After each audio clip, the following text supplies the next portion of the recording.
नहमदुहु व नुसल्ली अला रसूलिहिल करीम अम्मा बाद फ़अऊज़ु बिल्लाहि मिनश शैतानिर रजीम बिस्मिल्लाहिर रहमानिर रहीम।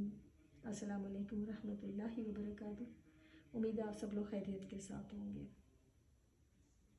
एक ऐसी हदीस मैं बयान करने लगी हूँ जो कि सुनने में भी बड़ी आसानी से सुन लेते हैं, पढ़ने में भी आसानी से पढ़ लेते हैं, मगर अगर देखा जाए तो ये बड़ी ऐसी ख़तरनाक सी हदीस है जिसको अगर वाकई गौर से पढ़ा जाए, उस पर गौर व फिक्र किया जाए तो फिर अंदाज़ा होता है कि ये कितनी ख़तरनाक हदीस है।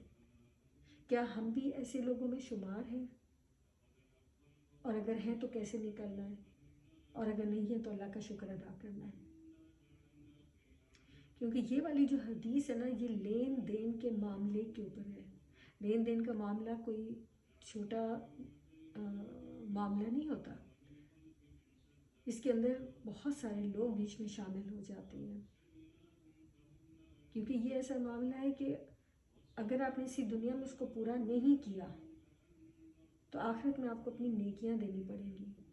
दरहम और दीनार वहाँ पे नहीं होंगे, नेकियां देनी पड़ेंगी। किसी ने किसी पर जुल्म किया, चाहे वो हाजी हो, नमाजी हो, कारी हो, एक आम सा इंसान हो, सबको जो भी थोड़ी बहुत नेकियां बनी की होंगी वो उनको देनी पड़ेंगी। हदीस है कि नबी करीम सल्लल्लाहु अलैहि वसल्लम से कि आप सल्लल्लाहु अलैहि वसल्लम ने अपने सहाबा से पूछा कि मुफलिस कौन है। सहाबा रदियल्लाहु अन्हुमा जो इतने वहाँ पे भी बैठे थे, अजमाइन जितने भी बैठे हुए थे, उन्होंने फरमाया कि हम तो मुफलिस उसे समझते हैं जिसके पास दुनिया का माल ना हो। आप सल्लल्लाहु अलैहि वसल्लम ने फरमाया मेरी उम्मत का मुफलिस वो है जो क़यामत वाले दिन, गौर से सुने, जो क़यामत वाले दिन नमाज, रोज़ा, हज, ज़कात की नेकियां लेकर आया हो, लेकिन उस हालत में आया कि किसी को मारा हो, किसी को पीटा हो, किसी का खून बहाया हो, किसी का माल दबाया हो, चाहे वो एक आम इंसान हो, चाहे वो यतीम का माल हो, किसी को ज़हनी सदमा दिया हो या किसी के साथ कोई भी नाजायज़ हरकत की हो। वो लोग आकर अल्लाह ताला से फरमाएंगे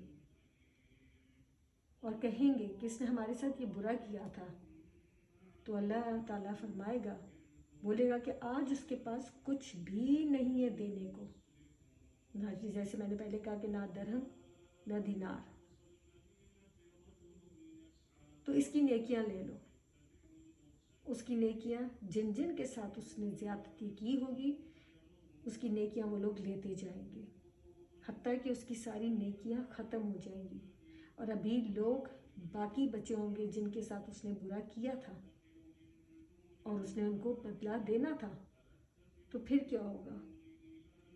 यहाँ पे आके ये जो हदीस है ना, ये और भी ज़्यादा खौफ दिलाती है कि उसके बाद, क्योंकि बास लोग नमाज़ों के ना चक्कर के अंदर अपने सदक़ों के जो गुरूर है कि हम ये करते हैं, हम इतनी नमाज़ें पढ़ते हैं और हम तो हर वक्त जो है ज़िक्र अस्कार करते रहते हैं और हम तो ऐसे हैं, हम तो वैसे हैं, वो इस गुरूर के अंदर बैठे हुए हैं और साथ साथ लोगों के बुरा भी करते जाते हैं। तो वो समझते हैं कि हम तो बख्शे जाएंगे, लेकिन कभी नहीं। ये बात याद रखें कि कभी भी ऐसा नहीं होगा।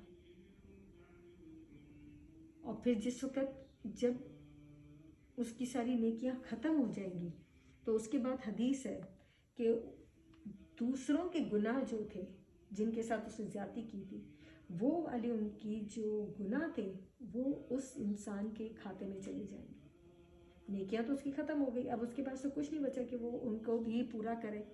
तो उसकी अल्लाह ताला ने क्या उसका तरीका कर दिया कि उन लोगों की जो गुनाह थे वो उसके खाते में डाल दिए, उनको गुनाहों से पाक करता गया, और फिर इतना वो भर जाएगा गुनाहों से कि उसको जहन्नम की आग में डाल दिया जाएगा। अल्लाहुम्मा अजिरना मिनन नार। अब आप देखें कि ज़िंदगी में इंसान कितना प्यार दिखाता है अपने भाई बहनों से, अब अपने वालिदैन से, लेकिन क्या होता है उनके जो भाई बहनों के बच्चे होते हैं उनसे इतना प्यार दिखाता है, लेकिन ज़रा किसी की आँख बंद हो जाए भाई की या बहन की, साथ ही वो यतीम बच्चे जो हैं उनका माल जो है ना फिर वो हड़प करने के चक्करों में आ जाते हैं। वालिदैन ज़रा सा बूढ़े हो जाए तो वो इंतज़ार करते हैं कि किसी तरीके से उनके सिग्नेचर लें, उनके अंगूठों के निशान लें और उनका माल जो है हड़प कर लें, ताकि वो किसी और को ना मिले, सिर्फ उनको ही मिल जाए। वो क्या कर रहे होते हैं? वो जहन्नम की आग को अपने पेटों में भर रहे होते हैं। कितना लोगों को दुख देती हैं, गलत बातें कर करके ज़हनी सदमे देते हैं,